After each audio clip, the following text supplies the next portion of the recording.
Hey everyone, welcome back to Corporate Decoder, the place where we decode those dense corporate filings. Today we're diving into NexMetals Mining Corp's latest report.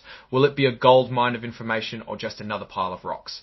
Find out as we sift through the details. In a nutshell, this report is an 8K filing, a quick update a company makes to keep investors in the loop about important events. In our case, it's about a recent press release concerning their mineral resources. Essentially, they're sharing news about their potential mining sites and what they might contain. The key is to understand what these resources estimates actually mean. Before we dig in, if you appreciate getting clear insights from corporate documents, make sure you're subscribed. We also have a Discord community linked in the description below for deeper discussions. We look forward to seeing you there. This report is dated July 9, 2025, so it's fairly recent news. Knowing the date helps us put everything into context. This part is just legal housekeeping. It's basically saying they aren't using this report to fulfill other obligations with the Securities and Exchange Commission. It's pretty standard. Here is where the excitement begins. On July 9, 2025, NexMetals Mining Corp released a press release. It's this announcement that caused them to file this report with the SEC. We'll have to dig into that press release to figure out what's going on.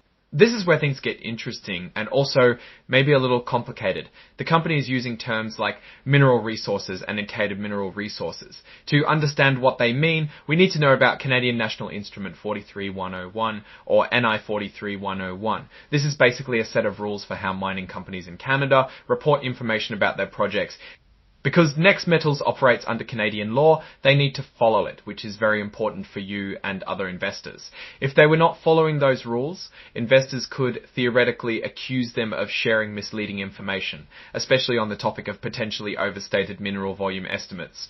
The SEC also has its own rules for mining disclosures called SK 1300, but these are a little different from NI 43101. Because NexMetals has to follow both sets of rules, there's a chance that what they report as mineral resources under Canadian rules might not be the same as resources estimates under SEC rules. In other words, you shouldn't assume that the numbers are perfectly aligned. Importantly, you should not assume that inferred mineral resources will ever be converted into a higher category. You shouldn't bet all your savings based on any of those numbers.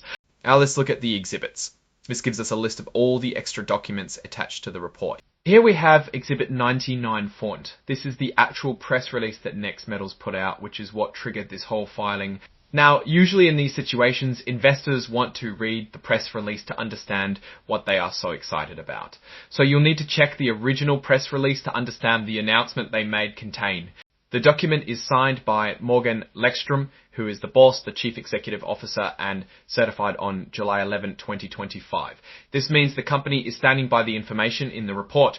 So what's the big picture here? NexMetals is telling us about their mineral resources, but there are some important things to keep in mind. The numbers they're sharing are based on Canadian rules, which might be different from SEC rules. Also, some of these resources are classified as inferred, which means they're not as certain as other types of resources. Overall, NexMetals seems to be in a good position because they are sitting on some valuable minerals, which is the source of their revenue. The main risk is that mining projects and feasibility studies don't go according to plan.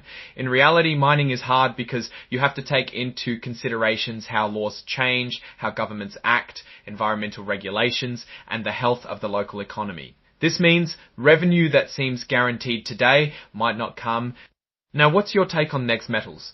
Do you think their mineral resources are a promising opportunity, or are there too many uncertainties? Drop your thoughts in the comments below. If this analysis was helpful, please leave a like and subscribe for more corporate breakdowns. And don't forget to join our Discord community linked in the description for even deeper discussions. Thanks for watching, and I'll see you in the next one.